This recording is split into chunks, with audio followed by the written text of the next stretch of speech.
The Marsh Boys podcast is brought to you by Papa Earl's, Cajun seasoning at its best. Use it on chicken, beef, fish, vegetables, Bloody Marys, and everything in between. Check out their fish fry for that perfect golden crispiness and that great Cajun flavor. and Top Down Decoys, the most affordable silhouette decoy on the market. Their horizontal and vertical styles are both a perfect fit for adding numbers to your snow, spec, and Canada spread. You can check out all of our great sponsors through the link in any of our social media bios. Thank you, and we hope you enjoyed today's episode. Hey, take it!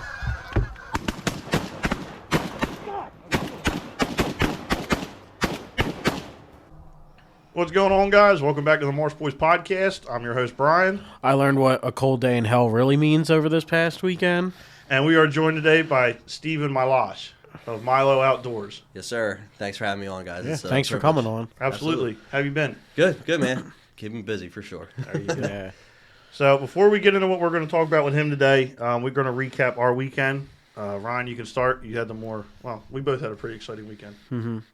So this weekend was the big Maryland hunt.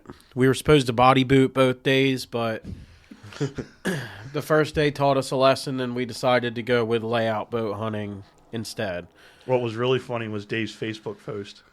Yeah, me in the white rain jacket, like, No, it was his what was his comment? He was like, "I've been waterfowl hunting for so many years, and this is by far like the stupidest thing he's done," or something like that. yeah. But keep talking, I'll find it. Now, Dave wasn't too happy. Dave, we'll get to that.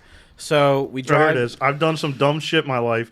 This is near the top, 23 degrees out. Let's stand in the Chesapeake Bay. Yeah, Sounds like a brilliant idea. yeah. I mean, Oh, wow. Okay. Yeah. it's got its merits. It's definitely That bodybuilding is a picture's good idea. 1,000. This is 1,000 words right Yeah. there. So we drove down. We all took the Friday off. Got a hotel down there. They were both late hunts. We didn't get out on the water till like 9 a.m. And we went out, and they said, "Don't bring waders. We have survival suits." I said, "Okay." I'm terrified. You I don't were know. not terrified. You were excited as anything Yeah, could be but then about I that. started thinking about it. I'm like, is it a wetsuit, like a scuba diver suit? What is it? No, it's just a big, full body neoprene. It's pretty much a thick wetsuit. Yeah, by the yeah, look yeah. of it. So the first thing Joe says when we get on the boat and he finally gets his way into the suit is, "I feel like a sausage." So, because you can't move, your arms are like that. There's really not any creases. You're just like this the entire time. So let me ask you this, because you were so excited about it. Ryan had ripped his waders recently, and I feel he you was, there. Me too. And he It's was been one of those years. oh yeah, Yeah. and he was like, if this bodysuit thing works out, I'm probably gonna buy one over the waders I was gonna buy. Yeah. And Mine had a hole in it. In the crotch. Oh, man. how deep was the water?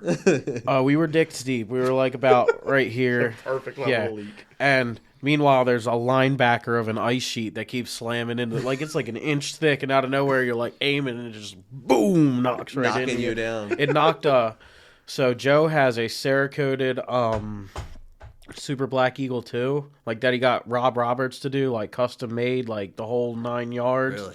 You pipe fitters, man. And a piece Thank you. of ice hit his thing, and all I heard is, "Oh no, oh no," and it went doop, right down underwater, down in the mud, everything like that. I don't know if it'd be bringing a gun out there like Yeah. that. I body booted before. We did it in Long Island, New York, but we were like thigh high. Okay. It was real. I was very excited Yeah. to see how he reacted to I've it. never done that. It's- Never tried it. It's a lot of fun, and if you have the right equipment, I feel like it's a really good deal. I feel like the silos we were hiding behind were undersized. I also feel like the conditions weren't really optimal. It wasn't the spot he wanted to hunt. We wanted to go on an island that was way out in the middle of near Haverty Grace, Okay. but the ice was just so thick that we couldn't do it. We just had to find a shallow spot and hope for the best. They were just giant chunks of ice, like icebergs floating They around were pretty much. breaking. You ever heard, like, this is stupid. You ever see Ice Age, like the movie? Yeah. You know when, like, the big ice wall breaks and it's like that crackling noise? Yes. It sounded like that all morning long with the Really? ice cracking and stuff. Yeah, like really deep cracks, and then a Really? big chunk would just break off and slowly come float towards by. us. Yeah. Jeez. But we got a couple buffies. It was nice. That was day one. It was freezing cold. Like I thought I was gonna take my socks off and my toes were gonna be black. What are you looking at? There's a stink bug on the table. There is a stink bug on the table. He's our other visitor. Yeah. So we came back in, got warmed up, got a steak. Normal evening. Polished off an entire bottle of, you know how Dave is. He brought Angel's Envy. Yeah. Oh, no, he brought 4 Roses to the podcast. Well, it's always some kind of bourbon. So we polished that off, went to bed. I got yelled at for snoring. As you do. We woke up. Again, he says 9 a.m. It's still, we want somebody else to break the ice at the boat ramp, so we're not wasting our time doing that. We did the layout boats. We almost called it because there was not, like, it was all coming from up where the Susquehanna lets out, and there was just ice everywhere, and they would break it up and it would refreeze. Yep. We eventually did find a spot, and we did much better there that day.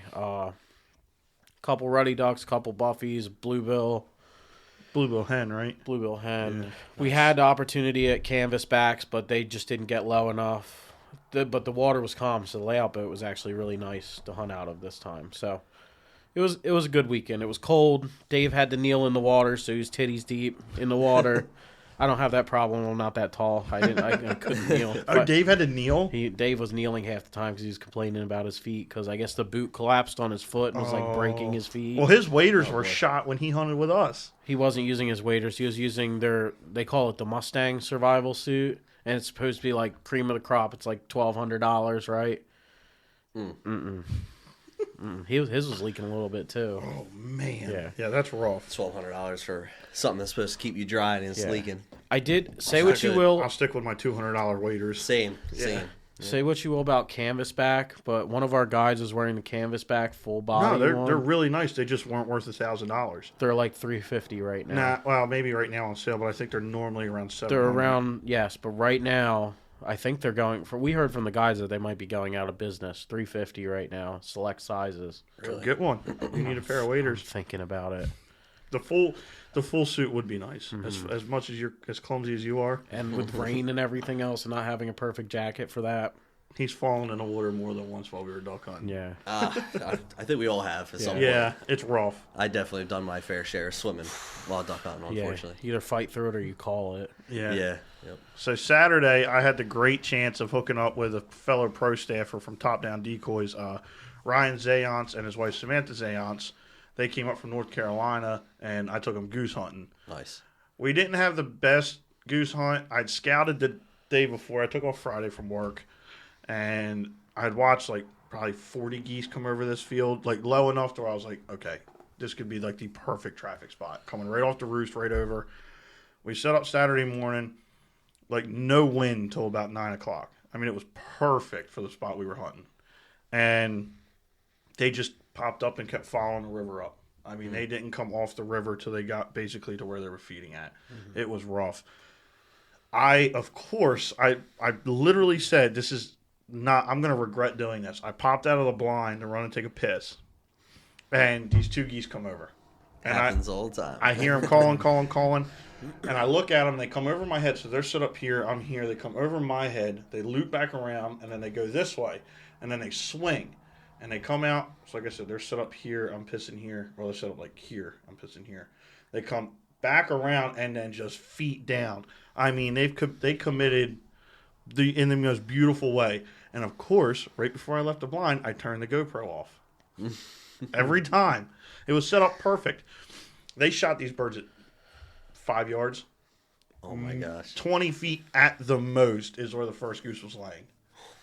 And I ran around the corner because they shot. I heard bow, bow, bow, bow. 4 shots. And I ran around the corner. I was like, there better be 2 geese laying in these damn decoys. And they were like, yep, there is. And so Goose got to work a little bit, which is good. I saw the video. Yeah, he's been doing good this year. I think we're up over our last year retrieve. I think he's at 35 this year, which puts him 60 something total retrieves. Whatever 35 plus 33 is. 68. 68, yeah, 68 total retrieves, which is awesome. And he's been doing better every time. He's been watching the birds come in. Like, I let him out of the kennel. He knew exactly where that first bird was. That's Took awesome. him. It takes, like, if they're outside the decoys, it takes them a second to find them and all that. But, and after, so I had set otter traps that Friday. That was half the reason I took off. I went with Colby and set otter traps. And so after the hunt Saturday, we packed up around 11, I think. Got home, and immediately I had to go check otter traps. They went with me. I got to show them all the marshes of South Jersey, the South Jersey tidal marshes of the Delaware Bay, and they thought that was the coolest thing. And there was mallards and black ducks. There was, like, I think we saw maybe 5 mallards, and everything else was black ducks. Nice. And, like, to everybody else outside of, like, kind of the northeast area, seeing black ducks is like, whoa. Very rare. Yeah. So the fact that we saw maybe 50 to 75 black ducks on a couple roads, they were, like, enthralled. There's tons of them around this year. Every time I went out, there's been just, I mean, every time there's tons of them around. And we've almost limited out every single time on blackies. And it's crazy because people pay big money out west to go, shoot a black duck. But here it's like shooting a bufflehead. It's just so easy. It's just, I mean, you get to your coastal black ducks, they're a little harder. I think that's why a lot of guys choose them. But, I mean, that's just all there is, which makes it so easy. I mean, you take 6 black duck decoys out in a good spot, you're probably going to shoot your black ducks. For sure. And then, so you were talking about hearing ice break all morning. They had made the comment, it was the first time in a really long time, and I think for Sam it was the first time ever. We heard geese from shooting light till we packed up. Heard geese, saw geese. Like, they were just amazed by that. And the fact that we only shot 2 geese, and they were like, awesome. Just thank, like, the whole 9 yards, being grateful for it. Like, that made it so much better. Yeah, like, that was the best 2 geese I've ever shot in my life. Yeah, which is really cool. And then we went and had dinner. I made them some Scoter taquitos. And Riley, you owe me $5. Because they tasted good. Because they tasted good. Even the guys at work said they tasted good. I had one more thing I wanted to add. You know how we throw out that decoy raft with Buggy? I saw a real raft of Scoter all together when we were on our way out, like packed all the way in. And we went right by him, maybe like 15 feet away, like next to him on the boat. You know how most ducks, like, you can't even get that closer up in the air. They just stayed there. They did not care. They wanted to stay warm. Yep. I thought that was neat that they were all packed in like that. Buggy said he saw more Scoter than he's ever seen in his life Saturday. I think they shot 5, 2 hens, a Drake Surf, and 2 common Scoter. Oh, nice. And he said they should have had their 4-man limit. Yeah. Buggy did send me a video. I'll have to show you guys after the podcast. I might post it on the Instagram. It was like, I mean, in the decoys, and he just missed all 3 shots. And he's like, oh, what the fuck? Those birds are tough, man. They're tough if they're up off the water. Yeah. But they are like the best decoying bird ever. Oh, for sure. Especially if they don't care about that boat. Yep. I mean, shooting them at 20 yards is like chef's kiss of what you're supposed to do with dogs. You can't beat that, man. No, not at all. Yeah. But so that was our weekend. Now we'll get in. So awesome. So Stephen, you do MILO Outdoors. When did you start that? Yeah, so I started my YouTube channel about 3 years ago now. Okay. Me and Ryan were just talking about before the podcast even started. I shot one of the biggest deer in my life, and I was like, man, it would have been really cool to get that on film. So that's kind of what made me want to get into it. And also, you grow up as a kid, you're talking with your dad, your uncle, whatever, telling hunting stories and stuff. And, they're posting, they're telling you, oh, there we go. Thank you. You get to hear the stories and everything like that. But getting to see it, I think, would be cool. Like, if I, one day when I have kids, it'd be nice for them to be able to watch the videos and see kind of where it went. So instead of that, oh, Dad, I just saw this massive 8-pointer come across the ridgeline. You'd be like, yeah, you just woke up from a dream. And then you're like, no, look at the footage. Here's the footage right here. But yeah, man, the channel's been growing slowly. I really enjoy putting out content for everybody, and it's a process. Ryan and I were talking about it, man. It's hard to get the mojo right with YouTube and getting the algorithm right and all that good stuff. But at the end of the day, if I make money off it one day, I do. If not, I don't really care. Yeah. I'm doing it for fun, for the memories and stuff like that. But I am having fun with it. That's awesome. Nice. That's what we. Yeah. We have the LLC now, but we're still at the point. Speaking of that, go check out the website, morrisboysoutdoors.com.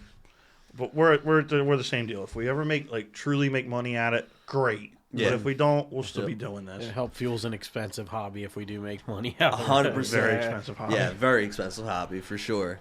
But yeah, man, I really enjoy it, and I'm trying to grow it as quickly as I can. But it is what it is. I was just telling Ryan too. I was been editing on this crappy Lenovo laptop, and I have so many videos I need to post and edit and stuff like that. But I've been pushing it off because I hate the editing process. Yeah. I just tried it out on my wife's Mac the other day. 180. I'm buying a monitor. I'm gonna hook it up and start cranking out videos again because it exported video in like 7 minutes versus that's 2 days. Yeah. Yep. For the other computer, it was crazy. Get an ultra wide for editing. Get an ultra wide. That's what I was thinking yeah. of. Probably I was looking at those curved monitors. I thought they were pretty nice, but we'll see. Curves are nice. I don't know what their price range is now, but just the ultra wide alone with all that real estate, because there's a lot of tabs inside the editing software. You can have them. It's like comfortable. It's not. Doesn't feel like it's all stuffed together. Yeah. Yeah.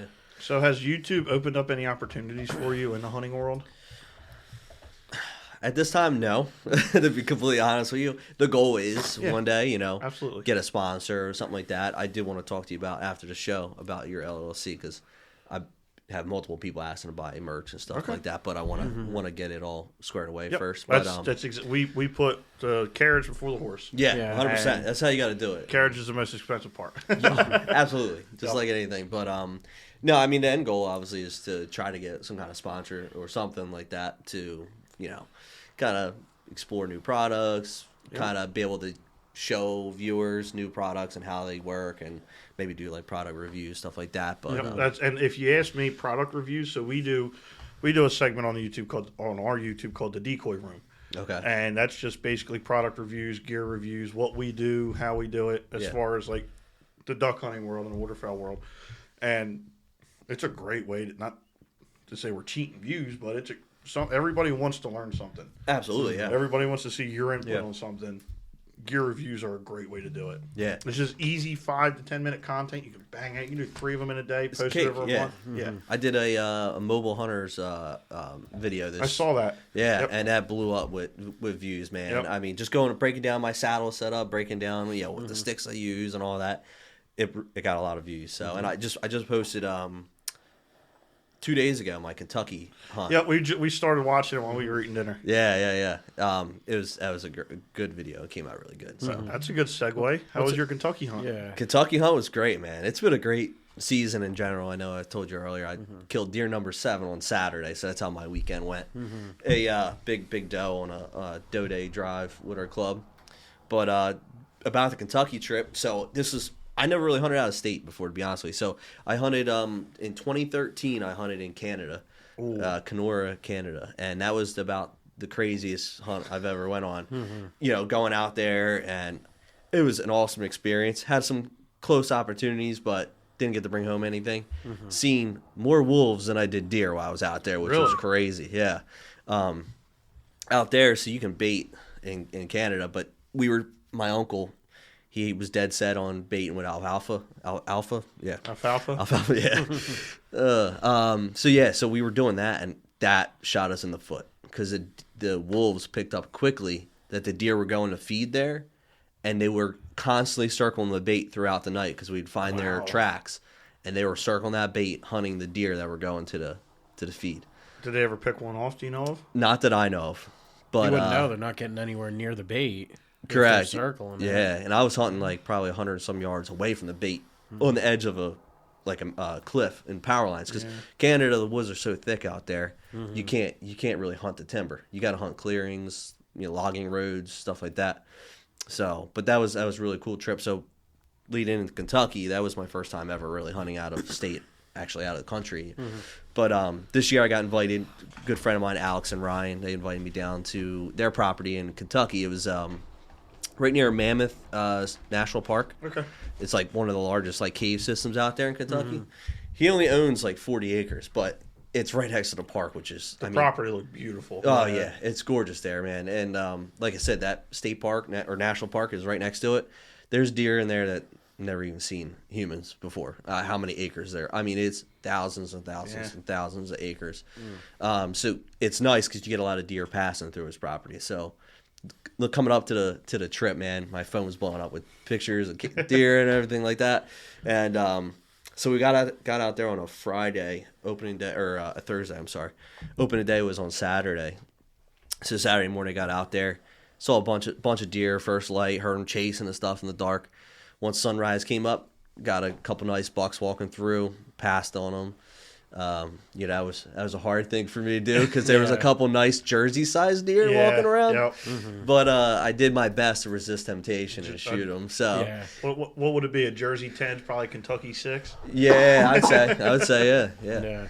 So the morning was great, and right around like 9:30, I think Ryan next to me, who was hunting to my right, he shot a nice little 8-pointer. First light, like 5 minutes after shooting. He didn't have the patience. He saw that. He's like, he's been down there. He's killed so many deer, so he's like, whatever. It is what it is. Yeah. But for me, I was actually sitting there filming a little 5-pointer, and I heard some commotion behind me. I was like in this little bowl, and there's a big ridge behind me. I turned to my right to look, and I'm like, oh shit. There's a big ass buck sitting right there. He was 30 yards bow range, just looking at me, and I real quick just flipped the camera around from the 5-pointer, turned it on him, hit record, threw the rifle up, and I didn't even think about it. I just pulled the trigger, and he took off. I shot him one more time to try to keep him from rolling to the bottom of the mountain. Of course, he rolled to the very bottom of the mountain, No doubt, and died. But beautiful 9-pointer, man. It was my biggest deer that I've ever shot. So you get it mounted. Yeah, I took it to a taxidermist out there in Kentucky. We took his wife's SUV, so there wasn't much room to bring anything back. We had the meat in the coolers and stuff, but as far as a deer, it's cheaper to get it mounted out there too. To be honest with you. Oh, really? Yeah, it's like $500 for a shoulder mount, which damn, my taxidermist out here is about $750. Yeah. Does great work though. Shout out Nick Bettino. Bettino's Taxidermy does awesome work. He's in Lindenwald, so he's got Facebook. So does he do anything but deer? He does deer, coyotes, fox. What do you do in otter? He probably would. I have to get a hold of him now. Yeah. He's a good dude, man. He does really good work. But it was sad not to take my 9-pointer to him. But it is what it is. I took it to a guy out there. How long are you gonna wait on that? You have to go back down there to get it. So thankfully, Alex, who owns the property, he lives out there. It's obviously his property and everything like that. He comes down every year around April, May for a flounder tournament that we do out in Avalon. So he's gonna bring it with him, hopefully, if it's done by then. Yeah, they're supposed. Apparently, his turnaround time at this taxidermy is like 4 to 5 months. Out there, they do their own tanning and all that, so it's a lot quicker. They're not waiting on a tannery for a year. Yeah. So I'm hoping that by the time he comes down for flounder season, I'll have my deer. If not, I'll get it next November. That's awesome. You know what I mean? I'm not driving 13 hours to pick up a deer and come back. Yeah, not worth it. Not without stopping to hunt somewhere. No, 100%, man. Yeah, but it was a great trip. Had a great time, man. That's awesome. Yeah. What would you say was the biggest difference between hunting out there and hunting around here?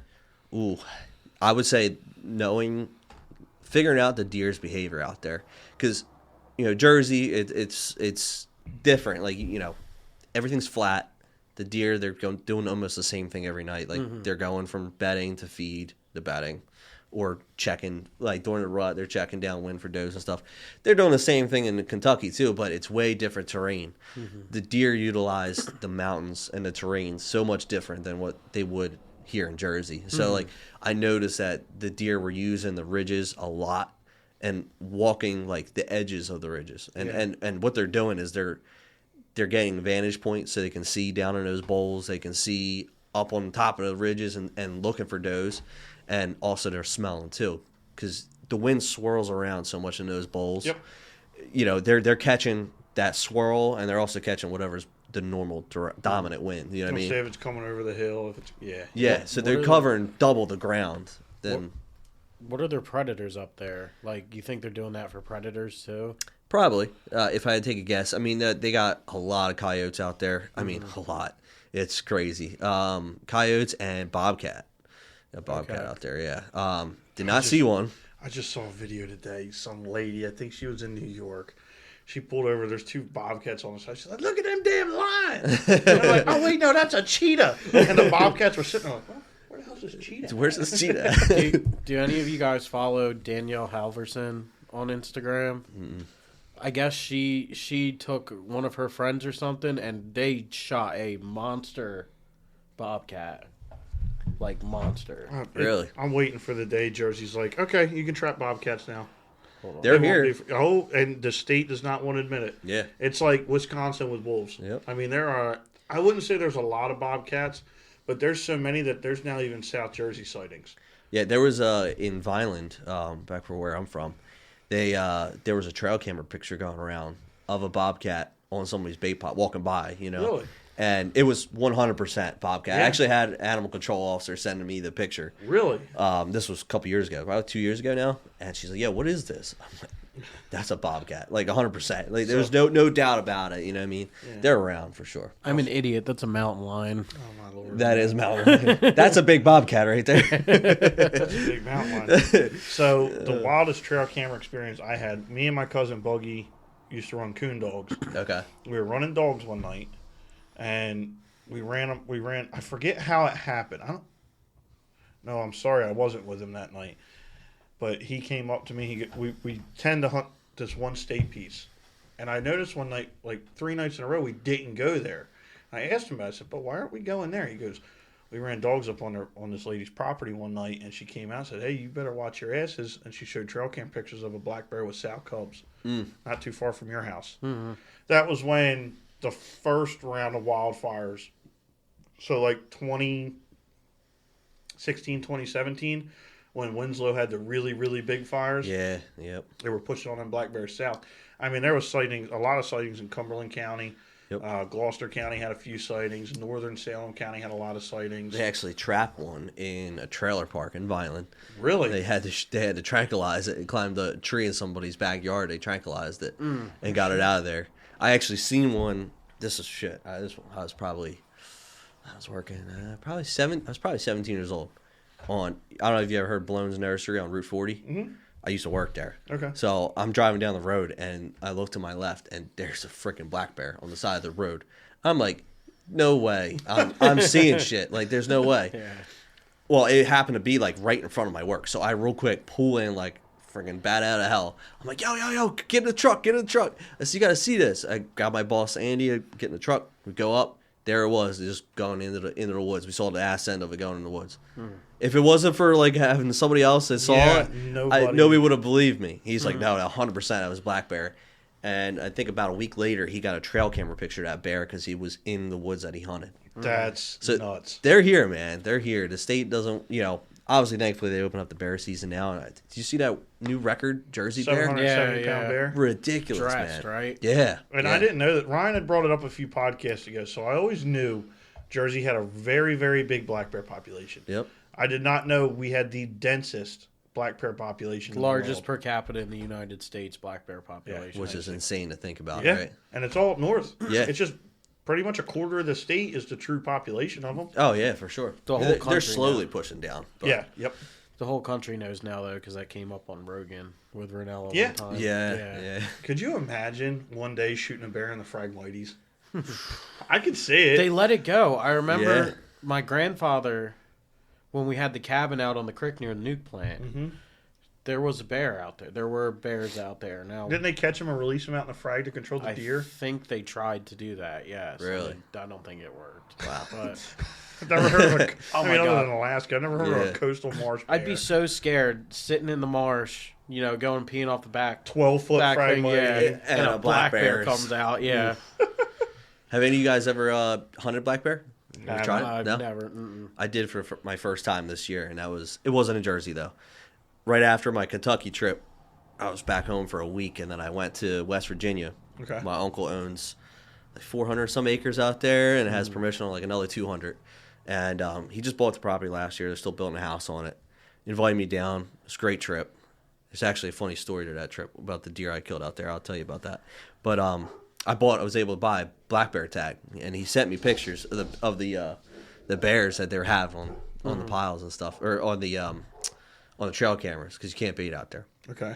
So I was hunting this one. They called it the old bear bait stand because there's like aluminum sheet wrapped around like an old tree where they used to have, whoever owned it before used to have a bait bin there. Anyway, I hunted it like 3 days in a row trying to trying to kill this big black bear that was coming through there. He was coming there like every other day. Just never came in while I was there. My uncle wound up shooting one. It was 145 pounds. Really? Big old black bear.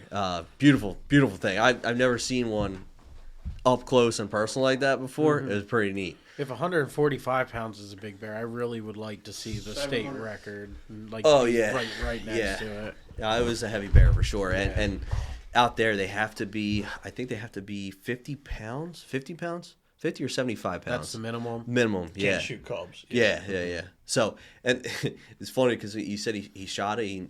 He's bear hunted in Canada and all that. And he's like, he walked up on it and he's like, oh my God, this thing, it looks small because when they roll and stuff, they get all tucked. But then once you get up to it and you stretch out, you're like, holy crap, this thing, you go to drag it. It's even 145-pound bear is the size of a whitetail deer. Yeah. Yep. Which, that's a big predator. That's a really big predator. Oh, yeah, for sure. Now, what did he do it with, a rifle, or did he go crazy and try to do it with a bow? That was a rifle. He has killed him with a bow in Canada and stuff like that. But I thought about doing that. I shoot primarily crossbow. Okay. My excuse is my shoulders are bad. Like, my compound's only set at 43 pounds. I shoot 30 yards, and that's a sketchy shot with more than 5-mile-an-hour winds. Yeah. With my yeah. compound. Oh, yeah. I love my crossbow. I don't care. Say what you want to say. Listen. As long as you're out there hunting, that's all matters, man. Whatever makes you happy, whatever is better for you. You know what I mean? So I thought about doing it with a crossbow, and they got the power for it. Yeah. To take down a big bear.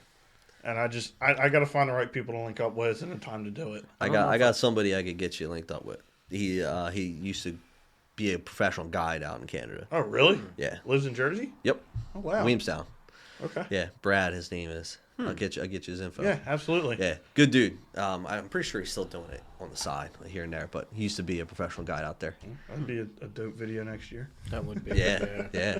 There's going to be a lot of guided trips next year. Yes, there is. Dude, that's how it is, man. This year was probably one of the most expensive seasons I've had because for real. Typically I just go out and hunt Jersey. That's it. You know, this year I went to Kentucky. I went to West Virginia. Those are 2 trips, killed on both trips, so that costs money, you know. Licenses, out-of-state permits and licenses are ridiculous anymore. Oh, my Lord. But, West Virginia, I shot this is a story I was going to tell you. So, it was like the third day, my uncle puts me in this little saddle set up. It's on the top of this mountain, and they call it Eugene's Gate. It's the owner's property. His name's Eugene. It's like a fenced in like green pasture essentially, and the deer jump in there and they go and eat and stuff. And in the middle of the pasture, there's this giant knoll. It's a huge hill.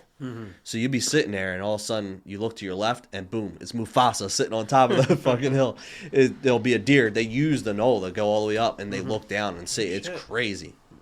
So it was like 8 o'clock in the morning. I hear him shoot right next to me. I'm like, oh, I guess my hunt's over because I already knew he was going to come over to talk. So he comes down around 8:30. He's like, oh, I got a nice hit, 8 or 10. I said, I got to walk up to it, but it's nice deer. I'm like, all right, cool. So I get down and we're sitting there talking. He's like, there's a deer in the field. I seen a couple does in the morning and stuff like that. And I look out there, and it's this big 6-pointer that he had on camera. It was technically on the do not shoot list for him because it was not an 8 or better. It was a 6. Okay. It was outside the ears, and it was a nice deer for sure. He's like, you know what? If it makes you happy, shoot. I said, all right, sounds good. Lean the gun on the post, put it on him. Boom. Deer doesn't move. I said, oh my gosh, this isn't good. Reload another round, put it on him. Boom. He mule kicks, takes off running. I'm like, man, it looked like a good shot. Like, I thought I seen it hit his shoulder. Yeah. We're high-fiving, hugging. We're like, all right, cool. Let's go get your deer first, and we'll go get this deer. So go do that. Finally go get my deer. I'm walking up on it. Find out no blood, no hair. I'm seeing kick marks. Starting to see slide marks like going down the mountain, you know. So it comes to this point where it just drops straight off like a cliff, like probably like 15 feet. I ain't jumping that. So we come all the way around, and it's like an old logging road. So we walk down this logging road, and bam, there we finally find blood. Bright red, no bubbles in it. I'm like, I don't know. It didn't really look that good, you know? And I'm a full disclosure, I'm not a big rifle hunter. This is my third rifle hunt ever in my life. Mm-hmm. I'm a bow hunter. That's it. Bow or shotgun, mainly bow. Mm-hmm. So we searched for hours, can't find anything. No more blood. Try getting a tracking dog out there, can't find a tracking dog. So I'm beating myself up. I hate putting a bad shot on a deer. So the next day I hunt in the morning. I get down. I scout out this other spot further up from that gate that I was hunting, right? I find it's all snow, snowed that night. So there's fresh beds I was seeing in there, rubs, bunch of scrapes. It was like nice big ridge. It came up to a point. Oops, sorry, I hit your microphone. You're good. But it came to a point, and then it dropped off on both sides, and there was a big knoll behind me. I was like, this looks pretty nice. So the next morning I slipped in there after a snowstorm, and it snowed about an inch or two that night. Sneak in there, get up in the saddle, set it all up, get my camera set up. It's freezing cold. It's 15 degrees out or something like that day. Not too much wind, but it was still snowing. Around 8:30, finally, I swing out of the saddle and look in front of me. There's a doe. I'm like, all right, cool. Finally, a deer. She's like 20 yards. I swing out a little bit further, and there's a 6-pointer that I missed the day before. Really? I'm like, oh, shit. I might have redemption here. Yeah. So I swing out. I go grab the rifle because I have it hanging on a sling, like on a accessory hook or whatever. I grab it. I put the sling hits the plastic and makes a noise. The doe takes off. Got me pegged, took off. I'm like, oh my God, you gotta be kidding me. So this buck stays there in one spot at like 50 yards. Put the rifle on him. He's like almost facing me directly. I had to wait till he quartered a little bit further. So I swung out as far as I could on this saddle. I actually used my camera arm as a rest and put it on him, drilled him. He took off running, rolled down the mountain, and died on the first little logging road down there. I'm all pumped, excited. I'm like, this is awesome. Get down there. There was right to where he died, 10, 15 yards to the left. There was 2 fresh beds steaming that they were bedded right underneath me the entire time. Entire time. Like not less than 100 yards. They were bedded underneath me, and I never saw them once.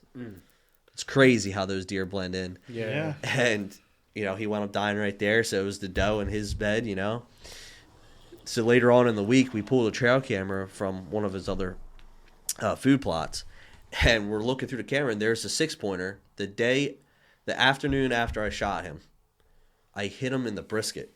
There was a nick in the brisket. I just skimmed his brisket. I shot to the left. So I don't know what happened there.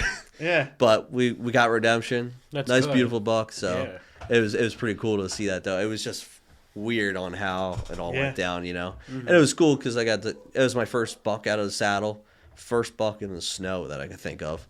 So it was a cool overall hunt. I got that on video too, so I'm actually going to be editing that video this week and hopefully get that out on the channel. So no, that's really cool. Yeah, it was a unique experience. Do you like the saddle more than deer stands?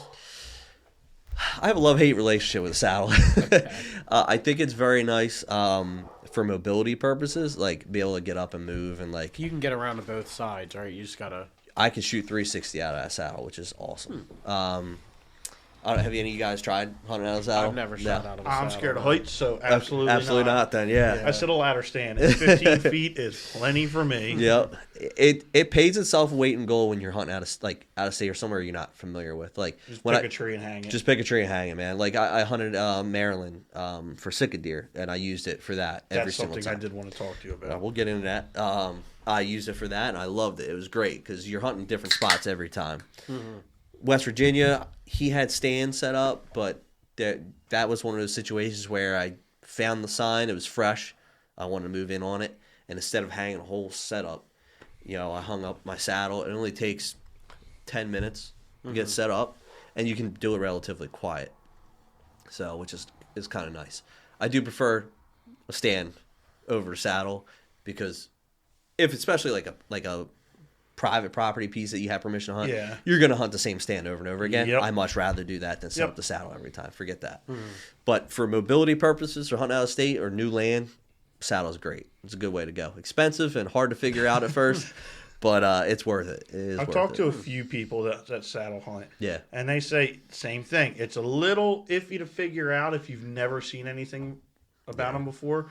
But once you get them figured out, it's like They're worth their weight in gold. Yeah, a lot of YouTube videos you gotta watch. Yeah, a lot, man, and practice out of them. Like if you do get them, you gotta shoot out of them. You have to practice. It is way different than shooting out of a base stand. You know what I mean? Yeah. I looked at him because we switched from a regular layout blind this year. Okay. That you just push through the flaps and come up and shoot. Yep. We use the dive bomb kickback chairs now, which is a chair like a waterproof two-piece kind of chair type deal.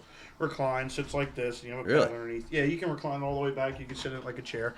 I've never seen one of them. And then there are blankets over you. You use ghillie blankets. Blanket, yeah. Okay. And I even have a little bit of issue if I'm doing it real quick. If I'm not thinking about it and just throwing it, I'll get tangled with the gun. Yep. But it takes another second than a layout blind because you got to throw the blanket off and then come up. Then grab your gun and come up. Yeah.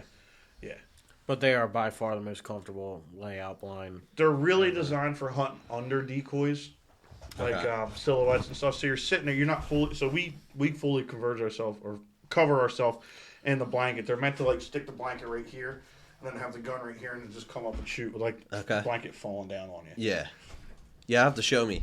Yeah. You have to show me a picture of one. No, that's cool. curious. I've hunted out of layout blinds a ton of times, like for geese, and I actually love hunting out of ducks for ducks with them. Yeah, on the coast. Yeah, on the coast, Yep, and I have that's a big reason we got these. I have a pond that I set up on. It's all open around it, and you just grass in, man, and they land right at your feet. You have to grass in with these. Like these ghillie blankets have so many things coming off of it. Like they camoed in with like rope and like ribbons. So they come pre-camouflage. Yeah. Oh, okay. That's the chair and the blanket, and then like I did this I was practicing it when it gets So you throw the blanket down and then you come up and shoot. But yeah.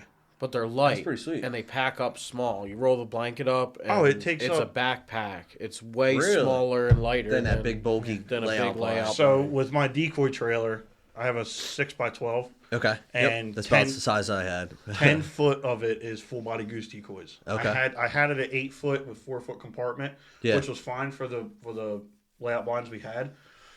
And then I stepped up and went from 4 dozen full bodies to 6 dozen. Now I'm at 9 dozen full bodies, and that takes up a lot of trailer space. Oh yeah. So I only have 2 feet.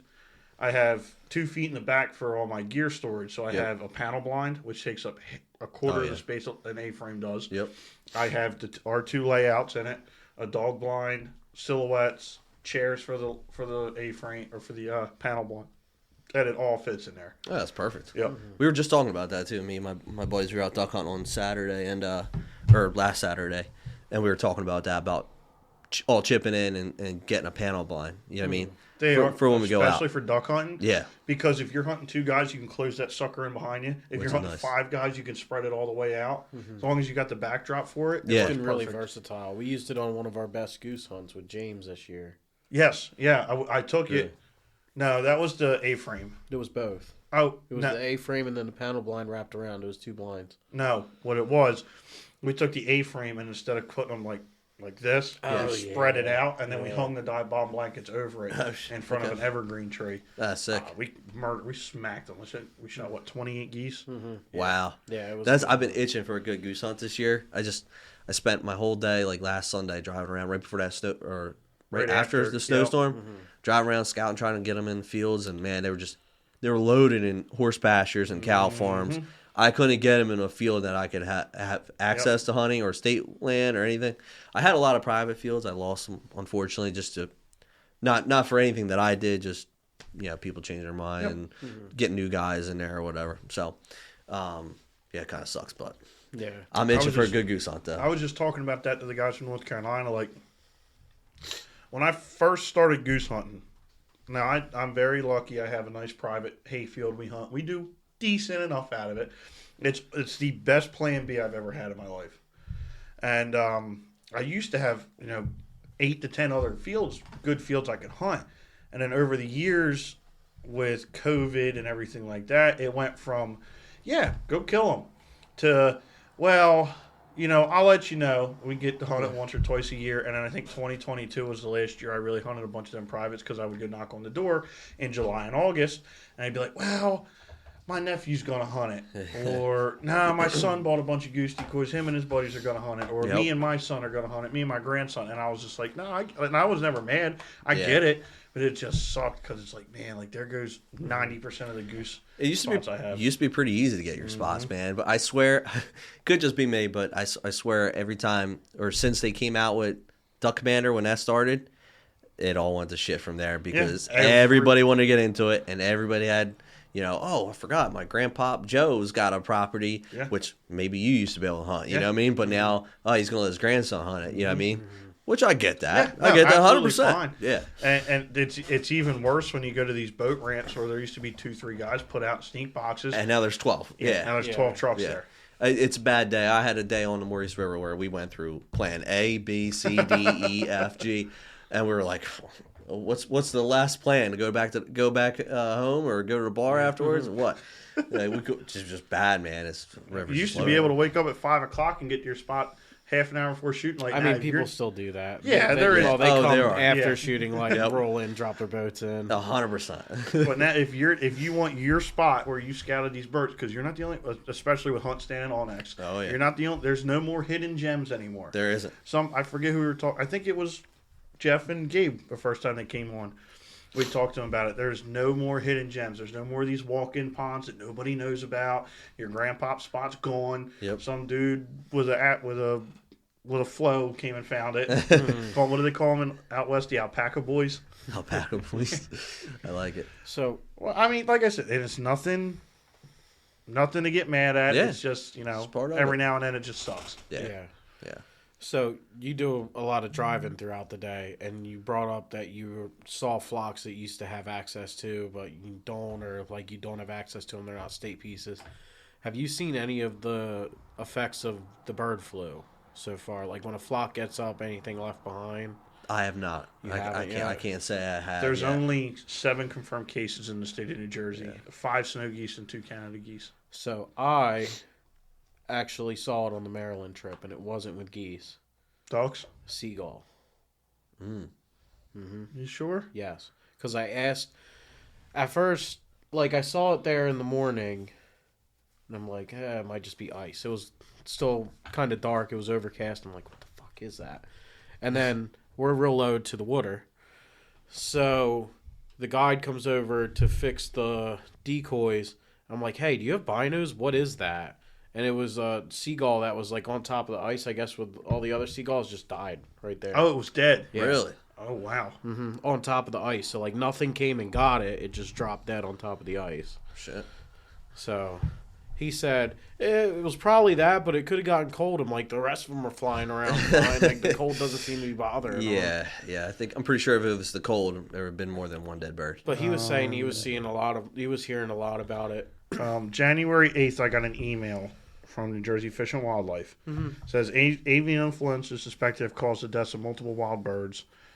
Blah, blah, blah, blah, blah. It just says cook your meat. No, it's positive results for H5 avian influenza from 7 snow geese, 2 Canada geese, and 2 hawks recovered from Warren, Middlesex, Morris, and Sussex counties. Additional animals from multiple sites in South Jersey are currently being tested. Bordering states, Delaware and Pennsylvania, have also reported similar events, which are not confirmed yet. But I think in PA there was one spot that had 200. No, in PA there was a spot that had 200 dead birds. It was in the Lehigh Valley. Joe was telling me about it. Really? Like one of the massive like snow goose flocks that go up there all got up, and there was a bunch of them left behind that just didn't make it back up again. Wow. And it just tells you as long as you're cooking your birds thoroughly, nothing to worry about. Yeah, nothing to worry about. Yeah, it was like the last 2 years with the snow geese. I mean, I ate snow geese last year after we shot them. Yeah. When H5 was really big around here, and you can tell. You can always tell there's something wrong with birds if you shoot them. Yeah. I've always said that. If it's a black duck, you get a lot of rice breast. Yes. What's the other ones? Mergansers. Sometimes you find worms in them. Like if there's something wrong with a bird, you're gonna figure it out. Yeah. And I think with the H5, you can smell it. You're eating a wild animal. You're gonna figure it out regardless. I mean, it's kind of what you gotta expect. I've been on this kick where I want to kill one of these raccoons I trap, or I want to eat one of the raccoons I kill. And the more I look into it, it's like I really want to, but it's probably not a good idea. A lot of diseases, then. Yeah. How'd you make out with those two that you trapped over my place? They're in the freezer. They're in the freezer? Yeah, Nice. I think He was actually talking about eating one of them. I'm like, dude. My buddy was asking if you could get one tan, make a hat for his kid. Yeah, I think it takes 2, but I got 2 off the property. There you go. Yeah, I've been looking with the LLC and trying to make a little money off of it. The guy we take everything to a guy. Whole coon will take the guys. Okay. Or to a guy, and he'll flesh it, skin it, take whatever he can sell off of it, charge us whatever it is to tan it, and then we'll get it back in a few months. Mm-hmm. Nice. And we've been talking about, because we want to fill this wall of the podcast room. I mean fill that with fur. Yeah. We got the waterfowl, the deer, everything on these walls, and then that's going to be the fur wall. That'd be awesome, man. And after we fill that or get a good amount on it every year, say put 10 up a year, Yep. we talk about taking it, making koozies, hats, stuff like that. Because we can do whatever we want with a fur bearer. So a raccoon, a mink, an otter, and anything that's a legal trap animal, a fur bearer, I can sell any single part of it. That's awesome. Mm-hmm. Yep. And that's what our guy does. Like, when we went into his shed, like, he somehow manages to sell the bones, not just the coon bone, but the actual bones, like all kinds of parts. He makes necklaces, earrings. It seemed like It's all kinds nuts. of stuff. Really? He makes more money That's off the pretty wild. bones than he does off the hide. The No way. funniest thing I saw that he makes, he took a bushel basket lid, and he took freeze-dried crab shells, and he painted them and set them up like a Christmas tree. And he sold the crap out of them. He took foxhide and made koozies out of them, sold them for $30 and sold out of them in a day. Wow. $30 for a koozie. I don't think I'd ever spend $30 on a koozie. No, Dad bought one and Jeez. it's sitting on the dash of the truck. He's like, "Here, you can have it." Wait, he did buy one from Yeah. Kyle? Oh, I didn't show you? Oh my No. gosh. Yeah, I got one. They're nice. That's They're awesome. nice, but do you really? I don't know. Like liquid in the fur, like when the cans sweat or whatever. No. It's probably it's with a not an regular actual koozie. hide. It's not and then the hides around it. it's a hide. It's a hide threaded onto the outside of an actual koozie. I'm So you- still saying the liquid gets on it. Like if you drink and miss, And it it's on the spills. fur, Yeah, that's true. You don't think the snow melts and gets on a fox hide? Snow doesn't You don't smell like think if deer. it rains? Oh yeah. Yeasty. I guess if it's a ranch water, we're fine. Right? Yeah. Oh, man. So before we edit, let's talk about a little more Jersey hunting. Yeah. So actually, let's take a step back. How did you get your start into hunting? Was it through family? Is it something your family always did? Was it something your buddy in high school was like, "Hey, you want to hunt?" How did you get into it? Family for sure. Okay. My dad, he's been hunting since he was a kid. My grandfather raised him up hunting, and my old man, he's had me in the stand since I was a baby, pretty much. You know, it started off with me being in the ground blind with him. He always remembers this one story. Seeing some does, they're coming in. Here comes the buck finally. I yell, "It's a buck!" That thing took off running. And he said, "I'll never let you live that down." But my uncle and my dad were really the two that got me into it, and I'm very happy they did because it's hands down my favorite hobby, best thing I've ever done. I mean that's kind of how I got into it, and I took off from there with it. You know, my dad, he's getting older now, so he's not hunting as much, and now I'm taking him hunting, which is nice. So, I learned everything that I know pretty much from him and my Uncle Jerry and my cousin and all them. So it's good. Family is kind of what matters when it comes to starting out. Yeah, absolutely. It's always cool. So I did it for the first time this year with my dad, and it's always cool getting your dad out with you, not you getting out with your dad. Yep. And your dad seeing how you've progressed in this. So I didn't get to per se take him out on my hunt, but he went on a guide trip with us this year. Yep. And just him seeing like me in, I wouldn't say my natural habitat, but doing the thing that I love the most to do. Yeah. And being good at it. Yep. It's like to see his face, seeing my face, watching him. Yeah. It's something really, really cool. That's awesome. I mean, there's really nothing that you can beat that with. You know, this year, I in between my Kentucky and my West Virginia trip, when I was away in Kentucky, I kept texting my dad. I said, "Hey, go hunt Ron's stand or go hunt this stand," because I knew the bucks were going to be in there, And every time he had something he had to do, it is what it is. He's got his life, that buck would show up. Oh, to a T, man. I mean, every single time, and I sent him a picture, and he just won't even answer because he's so pissed off. And, I gave him plenty of opportunities to try to get it done. And I came back from from Kentucky. I gave him another day. Said, "Listen, this buck it's not gonna be here much longer. You're like, go kill it." He sat. He didn't show up. The next day, I sat that night. 3 minutes left to shooting light. He comes in. I shoot a nice 10-pointer that was coming in, and me and him went tracking it. And it's something that I'll never forget because when we found it, he's like, "Dude, you're a hell of a hunter, man. Like you've come a long way from." When I was a kid growing up, yelling at there's a buck coming to him, scaring him and stuff like that. And, that's what I was saying earlier too. Like in my Kentucky video that I posted, I was telling Ryan, I said, I put in there a small clip of me calling my wife, calling my dad, telling him that I killed a deer or whatever, I'll have those phone calls forever, man. And my dad, I know he's extremely proud of where I am as a hunter now. And, I love being able to take him out now. Like you said, it's not just him taking you out; you're taking them out now, which is awesome. Yeah. It's something that it's undescribable, to be honest. Oh, with you. absolutely! Yeah, it's a great feeling. Like you said, he said your dad told you you're a hell of a hunter and all that. Yep. Like, I remember we were sitting at Christmas dinner. This was a few years ago, and this was when I got better at goose hunting. We were killing a lot of birds every time we went hunting. Yep. We were doing pretty good. We were doing it. And my name of the game is trafficking birds. It is rare I get on an X. You can ask Ryan. And we do pretty good. Yep. We were sitting at Christmas dinner, and my cousin and I were talking. And my dad goes, "Yeah, Bug, Pedro's got his shit together when it comes to goose hunting. I see him out back shooting all the time. They do pretty all right." And I was like, I appreciate that. Yeah, he's going to listen to this. I'm probably going to be passed down the passenger seat of the truck. I never said that. Yeah. Like, when the hell did I say that? But that's awesome, man. It's little things like that. Absolutely. Well, look, Stephen, we really appreciate you having on. We are definitely going to have you on again. There's more that we didn't get into. Flew. It did. It flew, yeah. That's the best part about doing the podcast. Yeah. But like I said, we're definitely going to have you back on. Yeah. So there's more about Jersey hunting we want to talk to you about. This season in particular, your YouTube stuff, all that. We got to talk about the. Sorry, I hit the thing. You're good. You did it at the 56 mark. Yeah, right. Sick of deer hunting too. We yes, talk about that. It's a cool thing they've done. So, Ryan, you got anything else? That's all for this time. So go ahead and shout out your YouTube, or if there's any other socials to get a hold of you. Yeah. So YouTube, MILO Outdoors. And I have a Instagram and Facebook, MILO Outdoors as well.